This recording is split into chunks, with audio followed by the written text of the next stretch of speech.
आज हम प्रतिलोम फलन या इनवर्स फलन के बारे में पढ़ेंगे। ठीक है, तो सबसे पहले प्रतिलोम फलन होता क्या है। यदि f a से b पर एक ही असतत फलन है तब f का प्रतिलोम फलन f इनवर्स निम्न प्रकार परिभाषित होगा। ठीक है, तो ये इसकी डेफिनेशन है। तो अब देखिए, मतलब कि कोई फलन f है वो क्या होता है, a से b होता है। ठीक है, तो इसको अपन इसकी परिभाषा अनुसार, फलन की परिभाषा अनुसार अपन क्या लिखते हैं, fx बराबर में क्या लिखते हैं, y लिखते हैं। जहाँ जो x होता है वो हमेशा किसे, a से संबंध रखता है। y जो होता है जो मिलेगा, यानी फलन में x का मान रखेंगे तो जो मिलेगा वो कौन होता है, y होता है। y किससे संबंध रखता है, b से संबंध रखता है। तो इसी चीज को शॉर्टकट रूप में या फिर ये बोलेंगे समुच्चय के रूप में इस प्रकार से लिख सकते हैं कि भी हमने x रखा था और y मिला था, यानी x का प्रतिबिंब कौन हुआ, y हुआ। ठीक है, तो ये तो फलन की परिभाषा अनुसार होता है। अब अपन प्रतिलोम फलन की बात करें तो प्रतिलोम जो फलन होता है, तो यदि इसकी डेफिनेशन क्या कहते हैं कि यदि f क्या है, a से b पर एक ही आजादक फलन है तब f का प्रतिलोम फलन f इनवर्स निम्न प्रकार से परिभाषित होगा। अब बात करें तो f इनवर्स को इस प्रकार से परिभाषित करेंगे कि f तो होगा वो a से b में होगा, तो f इनवर्स जो मिलेगा वो मिलेगा b से a में। ठीक है, जस्ट उल्टा, यानी मतलब क्या है, ये समुच्चय a ले लिया हमने, ये समुच्चय क्या ले लिया, b ले लिया, तो a से b के बीच में। ठीक है, तो a से b के बीच में तो f होता है, जो फंक्शन होता है वो a से b के बीच में होता है। इसमें इसका अब ये x लेते हैं तो y अपने को मिलता है, तो इसको अपन लिखेंगे fx बराबर में क्या लिखा जाता है, y। ठीक है, और जो f इनवर्स जो फलन होता है वो b से a के बीच में परिभाषित किया जाता है। ठीक है, तो f इनवर्स होता है वो b से a के बीच में होता है, तो f इनवर्स यानी b का एलिमेंट अपन लेंगे, b का एलिमेंट हमें को पता है कौन है, y है, तो y लेंगे तो अपने को कौन मिलेगा, x मिलेगा। तो ये बात भी आपको याद रखनी है। तो y किसका एलिमेंट है, जो मैंने बताया था, जो अभी अपन लेते हैं वो हमेशा पहले समुच्चय से संबंध रखता है। जिस प्रकार से यहाँ हमने x लिया था तो x किससे संबंध रखता है, अपना पहले सबसे पहले जो समुच्चय लिखा हुआ होता है उसी से संबंध रखता है। ठीक है, तो a से संबंध रखता है। तो यहाँ f इनवर्स के आगे पहला समुच्चय कौन है, b है, तो f y किससे संबंध रखेगा, यानी y जो है ना एलिमेंट वो b से लेना है, और अपने को जो मिलेगा वो किससे मिलेगा, a से मिलेगा। ठीक है, तो इसको शॉर्ट रूप में इस प्रकार से भी लिख सकते हैं कि f इनवर्स बराबर में क्या लिखेंगे कि y हमने लिया था और y का प्रतिबिंब कौन हुआ, x हुआ। तो ये प्रतिलोम फलन की क्या होती है, डेफिनेशन होती है। तो खास बात ये है कि भी प्रतिलोम फलन ज्ञात करने से पहले, यानी इनवर्स फलन या प्रतिलोम फलन, तो इनवर्स फंक्शन है वो ज्ञात करने के लिए ये मेन जो प्रॉपर्टी होती है वो ये होती है कि सबसे पहले दिए गए फंक्शन को अपने को क्या करना है, एकेकी और आच्छादक सिद्ध करना है। कि सबसे पहले हमें क्या है, कोई फलन दिया गया होगा, उस फलन को एकेकी सिद्ध करना पड़ेगा, और एकेकी सिद्ध करने के बाद में आपको आच्छादक सिद्ध करना होगा।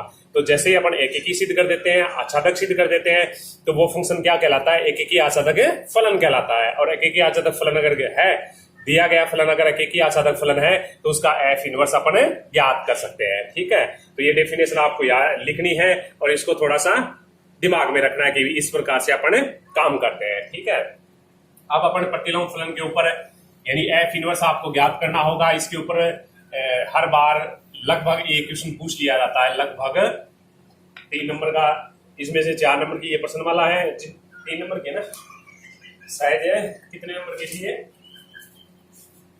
3 नंबर की थी शायद, 3 नंबर की प्रश्नमाला थी ये, और जिसमें से 1 नंबर और 2 नंबर के क्वेश्चन पूछे जाते हैं। तो 2 नंबर का जो ज्यादातर क्वेश्चन है वो f इनवर्स का ही पूछा जाता है ज्यादातर केस में। ठीक है, अब अपन मतलब कि जैसे एक एग्जांपल ले लिया कि कोई फलन f है। ठीक है, कोई फलन है f है, वो r से r के बीच में है। तो एग्जांपल क्वेश्चन नंबर जैसे मैंने दूसरा लिया है एक्सरसाइज का, एक फलन है वो r से r के बीच में परिभाषित है। ठीक है, तो fx जो इनके बीच में जो संबंध है एलिमेंटों के बीच में, तो fx बराबर हमें दिया गया है कि x की क्यूब माइनस में 3। ठीक है, अब हमें क्या करना है कि सबसे पहले सिद्ध कीजिए कि f इनवर्स विद्यमान होगा। अब हमें क्या करना है, सबसे पहले चेक करके बताना है कि f इनवर्स विद्यमान होगा या नहीं होगा। तो f इनवर्स कब विद्यमान होता है, जब दिया गया जो फलन होता है वो एकेकी हो और आच्छादक हो। अगर दिया गया फलन एकेकी है और आच्छादक है तभी उसका f इनवर्स ज्ञात किया जा सकता है। ठीक है, ये बात सिद्ध करनी है। फिर हमें क्या करना है कि f इनवर्स का सूत्र ज्ञात करना है। सबसे पहले ये पता करना है कि f इनवर्स विद्यमान है या नहीं, फिर क्या करना है, f इनवर्स का सूत्र ज्ञात करना है। ठीक है, फिर हमें फॉर्मूले के अनुसार हमें सवाल दे रखा है f इनवर्स 24 का मान ज्ञात करना है, फिर हमें f इनवर्स 5 का मान ज्ञात करना है। ये सारी बातें अपने को एक ही सवाल में अंदर करेंगे। ठीक है, तो सबसे पहले आपको क्या करना है कि ये पता करना है कि एफ इनवर्स विद्यमान है या नहीं।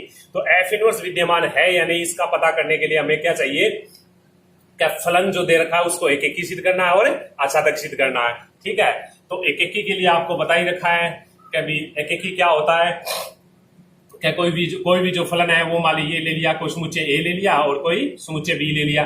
ठीक है, और इसके अंदर कोई फलन है एफ परिभाषित है। अगर समुच्चय ए का मतलब भिन्न भिन्न अवयव है, समुच्चय बी के भिन्न भिन्न अवयव से क्या हो संबंधित हो, या ए के भिन्न भिन्न अवयव के प्रतिबिंब क्या हो समुच्चय बी में भिन्न भिन्न हो, यानी इसका एक एलिमेंट है और इसका प्रतिबिंब एक अवयव का केवल और केवल एक ही प्रतिबिंब होना चाहिए। तो वो ये अपने को क्या है एक एक सिद्ध करना होता है इस प्रकार से। तो अपन करेंगे, तो इसके लिए मैंने आपको डेफिनेशन भी बताई थी दो प्रकार की डेफिनेशन बताई थी। अगर दो एलिमेंट बराबर नहीं है तो उनके प्रतिबिंब भी क्या नहीं होंगे, बराबर नहीं होंगे। एक डेफिनेशन ये बताई थी मैंने, और दूसरी डेफिनेशन ये बताई थी अगर दो अवयवों के प्रतिबिंब बराबर है। ठीक है, तो दो अवयवों के प्रतिबिंब बराबर है तो उनके वे अवयव भी क्या होंगे, बराबर होंगे। ठीक है, तो ये डेफिनेशन होती है, ये भी डेफिनेशन होती है, ये भी डेफिनेशन होती है। अपन इस डेफिनेशन पे काम करेंगे। ठीक है, और इस डेफिनेशन पे काम कब किया जाता है, जब समुच्चय क्या दे रखा हो, परिमित अपरिमित समुच्चय दे रखा हो। अगर मैंने ये बात मतलब कक्षा 11 में आपको करवा दी है कि एकेकी और आच्छादक के लिए दो बातें होती है। सबसे पहले क्या होता है, परिमित समुच्चय। अगर दिया गया जो है ना परिमित समुच्चय, ठीक है, अगर समुच्चय अब मान लीजिए जो समुच्चय दे रखा है ना, जो फलन जो परिभाषित कर रखा है कहां से कहां के बीच में, आर से आर के बीच में है, अगर ये समुच्चय परिमित हो तो अपन इस प्रकार से डायग्राम बना के क्या बताएंगे, उसको एक एक भी बताएंगे और आच्छादक बताएंगे। दूसरा केस ये होता है कि अपरिमित समुच्चय। ठीक है, तो अपरिमित मतलब जो अगर समुच्चय दे रखे हो, अब यहाँ पे समुच्चय कौन सा दे रखा है आपको पता होना चाहिए कि भाई आर कौन सा समुच्चय है, वास्तविक संख्या ही होती है और आर में बहुत सारी संख्याएं होती हैं जिनको अपन को गिना नहीं जा सकता, यानी उसमें अवयवों की संख्या मतलब असीमित होती है। तो कौन सा समुच्चय है ये एक अपरिमित समुच्चय है। जब आपको अपरिमित समुच्चय दे रखा हो तो ये कंडीशन लेते हैं एफ ए बराबर में एफ बी। ठीक है, अब आपको सिर्फ ये करना है कि ए बराबर बी। अगर दो अवयवों के प्रतिबिंब बराबर है, यानी इसके अंदर दो अवयव ले लिए ए और बी, मतलब कोई भी ले लिया, तो दो अवयव अगर बराबर है, ये दोनों देखिए सबसे पहले आपको ये पता होना चाहिए कि जैसे ए का प्रतिबिंब यहाँ पे हमने ले लिया एक्स ले लिया, तो ए का प्रतिबिंब एक्स ले लिया, बी का प्रतिबिंब क्या ले लिया वाई। अगर ये दोनों प्रतिबिंब बराबर है तो ये भी क्या होंगे, बराबर होंगे। ये बात अपने को क्या करनी है, सिद्ध करनी होती है। तो परिमित समुच्चय हो तो अपन क्या करते हैं, इस प्रकार से डायग्राम बना के उसको क्या बनाएंगे, एक एक सिद्ध करेंगे और आच्छादक सिद्ध करेंगे। ठीक है, आच्छादक भी इसी प्रकार से होता है। अगर मान ले समुच्चय अपना अपरिमित समुच्चय दे रखा हो तो एक के लिए ये डेफिनेशन काम में लेनी है, और आच्छादक के लिए मैंने आपको बता रखा है कि एफ एक्स बराबर वाई, और फिर आपको क्या करना है, इसको एक्स बराबर लिखना होता है एफ इनवर्स वाई। ठीक है, तो इस प्रकार से इसको लेना होता है। ठीक है, तो आच्छादक के लिए आपको क्या करना होता है, अगर एक के लिए तो ये बताई थी मैंने, और आच्छादक के लिए ये लेना होता है कि एफ एक्स बराबर है वाई, तो फिर आपको क्या करना है, एक्स बराबर लिखना होता है एफ इनवर्स वाई। फिर y के प्रत्येक मान के लिए x विद्यमान होना चाहिए। अगर विद्यमान है और r में मिल रहा है तो आच्छादक होता है। तो इस प्रकार से अपन एक एक की और आच्छादक बताते हैं। कब बताते हैं, जब समुच्चय परिमित दे रखा हो और अपरिमित समुच्चय दे रखा हो। यहाँ समुच्चय कौन सा दे रखा है, अपरिमित समुच्चय दे रखा है।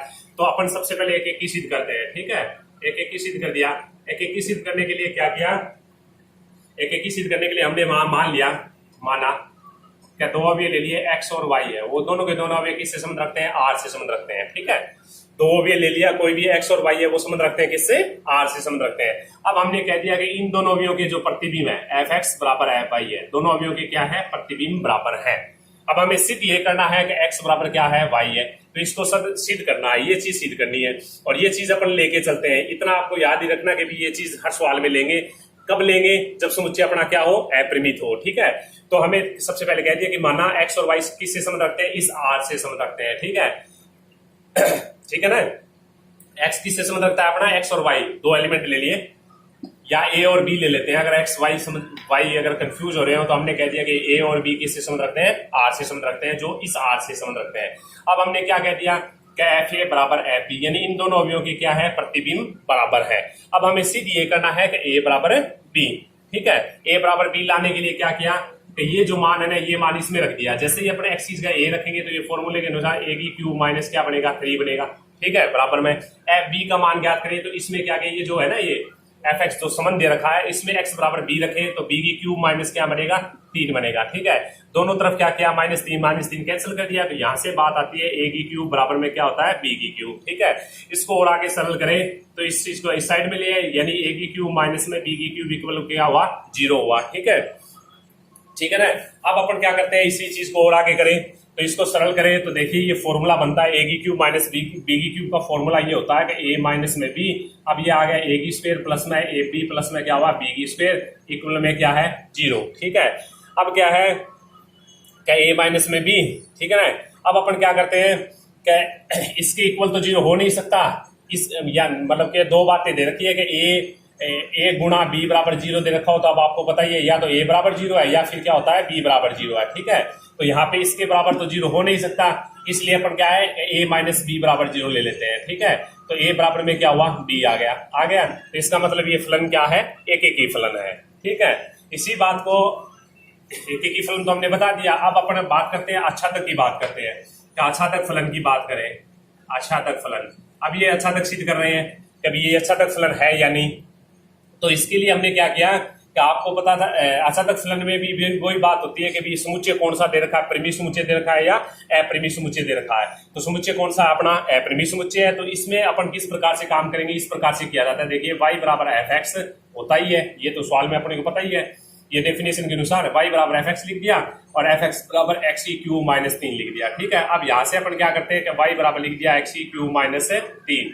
अब ये देखिए ये जो है ना आच्छादक में क्या है, y बराबर लिखा हुआ है, इसको x बराबर ज्ञात करना होता है। ठीक है, तो x बराबर ज्ञात करें तो ये बनता है y प्लस 3 ले लिया, बराबर में क्या है x की पावर 3 हो गया। ठीक है, अब बराबर में x के बराबर लेने के लिए हमने क्या किया कि दोनों तरफ पावर ले ली 1/3, दोनों तरफ पावर 1/3 लेते हैं तो x बराबर तो बनता है अपना y प्लस 3 की होल पावर 1/3। अब अपना क्या ये समझना है कि मैंने आपको बताया था कि x किससे संबंध रखता है, इससे संबंध रखता है, और y किससे, अगर अपन fx बराबर y लें तो जो x होता है वो पहले r से संबंध रखता है और जो y होता है वो क्या है, दूसरे r से संबंध रखता है। तो आपको पता है कि प्रत्येक y है वो किससे संबंध रखता है, अपना r से संबंध रखता है। ठीक है, अब अपने को क्या करना है कि यहाँ से प्रत्येक इसका ना ये उल्टा जो a लिखा हुआ है होता है इसका एवरी होता है, इसका मतलब होता है एवरी यानी प्रत्येक। ठीक है, तो प्रत्येक y यानी आपको क्या करना है कि r में जितने भी एलिमेंट है, ठीक है, वो बारी बारी में से यहाँ रखने हैं। हर बार मतलब कि अब अपने को x की वैल्यूज मिलेगी और x हमेशा किससे संबंध रखना चाहिए, r से संबंध रखना चाहिए। अगर r से संबंध रखता है तो ये फलन क्या है, आच्छादक फलन है। अब आपको सही तरीके से रियल संख्या के बारे में पता होना चाहिए कि रियल संख्या कौन सी होती है। ठीक है, अगर आपको रियल संख्या के बारे में पता है तो अपन प्रत्येक y के लिए अपने को जो x मिलेगा वो हमेशा किससे संबंध रखेगा, r से संबंध रखेगा, इसलिए ये फलन क्या है, आच्छादक है। और अपन ये लाइन भी लिख देंगे कि प्रत्येक y के लिए x क्या है, r में मतलब r में प्रत्येक y के लिए x क्या है, विद्यमान है, और जो r में है, इसलिए ये फलन क्या होगा, आच्छादक फलन होगा। ठीक है, तो यहाँ पे जितने भी r के जो मान होते हैं ना, मतलब जैसे √2 रखा है तो √2 रख देंगे। ठीक है, तो जैसे मैं रख के दिखा देता हूँ कि y का मान मैंने ले लिया 0 लेता हूँ मैं, y बराबर मैंने -1 ले लिया, y बराबर मैंने जैसे 2 की पावर 1/3 ले लिया। ठीक है, तो y बराबर मैंने क्या ले लिया, पाई ले लिया, अलग अलग ले लिया। देखिए y बराबर मैं 0 लेता हूं तो सबसे पहले बनता है 0 + 3, तो 3 की पावर क्या बना, 1/3। अब आपको ये पता होना चाहिए कि ये रियल x किससे संबंध रखता है, अपना r से संबंध रखता है, तो r में ये संख्या होती है या नहीं ये आपको पता होना चाहिए। ठीक है, तो ये r में होती है, इसलिए ये क्या है, इसलिए x है ना r में विद्यमान हो गया। अब दूसरी बात x विद्यमान है, दूसरा मैंने ले लिया y बराबर -1 लेता हूं मैं, तो x बराबर क्या बनता है, -1 ले तो -1 + 3 तो +2 की पावर क्या आ गई, 1/3। ये भी क्या है, r से संबंध रखता है, तो इसका मतलब ये भी क्या है, वास्तविक संख्या है। अब इसी प्रकार से पाई ले तो x बराबर क्या है, पाई प्लस में 3 की होल पावर क्या बने, 1/3। y का मान मैंने पाई ले लिया, पाई क्या होती है, वास्तविक संख्या होती है। ठीक है, तो पाई प्लस 3 ले तो y प्लस 3 भी क्या होती है, वास्तविक संख्या होती है। यानी जितनी भी घात वाली संख्याएं होती है वो सारी की सारी इसमें होती है, चाहे वो घात प्लस में हो, चाहे माइनस हो, माइनस संख्या की पावर हो, चाहे प्लस संख्या की पावर हो, वो सारी की सारी संख्याएं r में होती है। ठीक है, तो इसका मतलब ये क्या है, एक आच्छादक फलन है। अब आपको क्या करना है, f इनवर्स का फॉर्मूला ज्ञात करना है। ठीक है, तो f इनवर्स का फॉर्मूला ज्ञात करने के लिए इसी चीज को काम में ले लेते हैं, ये जो हमने अभी जो निकाला है।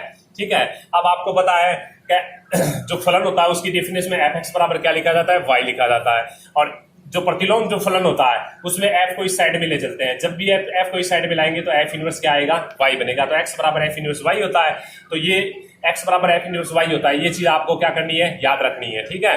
तो एक्स का मान यहाँ पे रख देते हैं। तो ये सूत्र की अगर बात करें, एफ इनवर्स का सूत्र ज्ञात कीजिए, ऐसा लिखा हुआ है। तो एफ इनवर्स का सूत्र जो है ना वो ये बनेगा, एक्स का मान इसमें रख देते हैं, इसमें एक्स इस रखें तो ये बनता है, देखिए एफ इनवर्स वाई बराबर क्या बना, y प्लस 3 की होल पावर कितना, 1/3। y की जगह मैं x y को रिप्लेस कर दिया x से, तो एफ एक्स बराबर क्या बनेगा, x प्लस 3 की होल पावर क्या बन गया, 1/3। तो ये एफ इनवर्स का क्या बन गया, अपना सूत्र बन गया, ठीक है। अब हमें क्या है कि मैंने आपको बताया था हमें क्या ज्ञात करना है, एफ इनवर्स 24 का मान ज्ञात करना है, ठीक है। तो अब हमें दे रखा है एफ इनवर्स 24 का मान ज्ञात कीजिए, ठीक है। 24 का मान ज्ञात करने के लिए मैंने क्या किया, ये जो सूत्र व्युत्पन्न किया है उसमें एक्स बराबर मैंने 24 रख दिया। तो 24 रखे तो एफ इनवर्स ही आ गया 24 आ गया। तो बराबर में 24 प्लस 3 की होल पावर आ गई 1/3 और ये आ गया एफ इनवर्स 24 हुआ, ठीक है। तो बराबर में 24 3 कितना हुआ, 27 की होल पावर 1/3। 27 को अपन लिख सकते हैं 3 की होल पावर 3 की होल पावर 1/3। 3 से 3 कैंसिल हुआ, उत्तर कितना हुआ, 3 हुआ, ठीक है। इसी प्रकार से अपने को क्या निकालना था, एफ इनवर्स 5 निकालना था। तो एफ इनवर्स 5 ज्ञात करने के लिए इसी सूत्र में एक्स बराबर क्या रख देंगे, 5 रख देंगे। तो एक्स बराबर मैंने 5 रख दिया, तो ये बनता है एफ इनवर्स 5। तो बराबर में बन गया 5 प्लस 3 की पावर कितना, 1/3। बराबर में क्या है, 8 की होल पावर 1/3। आंसर कितना आ जाएगा, 2 आ जाएगा, ठीक है। तो क्या है प्रतिलोम जो फलन होते हैं उनको ज्ञात करने के लिए मुख्य जो बात यही होती है कि प्रतिलोम फलन ज्ञात करने के लिए जो फलन दे रखा है उस फलन को सबसे पहला काम होता है एकीकी सिद्ध करना, और दूसरी बात होती है आच्छादक सिद्ध करना। और एकीकी के लिए मैंने बता ही दिया कि अगर दिया गया समुच्चय अगर परिमित समुच्चय है तो अपन चित्र के द्वारा उसको एकीकी सिद्ध कर देंगे, ठीक है। डायग्राम के द्वारा उसको एकीकी सिद्ध कर देंगे। अगर अपरिमेय समुच्चय दे रखा है तो एफ ए बराबर एफ बी, तो उनके यानी दो अवयवों के प्रतिबिंब बराबर हो तो वे अवयव भी क्या होंगे, बराबर होंगे। तो ये बात बतानी है, या ये इस यानी एफ ए बराबर एफ बी, तो हमें सिद्ध ये करना है ए बराबर बी, ये बात को लेके चलना है। इसी प्रकार आच्छादक सिद्ध करना है तो समुच्चय के ऊपर डिपेंड करेगा। कभी समुच्चय अपने को परिमित समुच्चय दे रखा है तो डायग्राम के द्वारा बना देंगे, और अपरिमेय समुच्चय दे रखा है तो ये जो तरीका बताया है इसी तरीके के द्वारा अपन हल कर लेंगे, ठीक है। ओके, धन्यवाद। बाकी नेक्स्ट एग्जाम्पल कल करेंगे, इसी के ऊपर 1-2 एग्जाम्पल और करेंगे ताकि ये बात ज्यादा से ज्यादा आपके समझ में आए। ओके, धन्यवाद।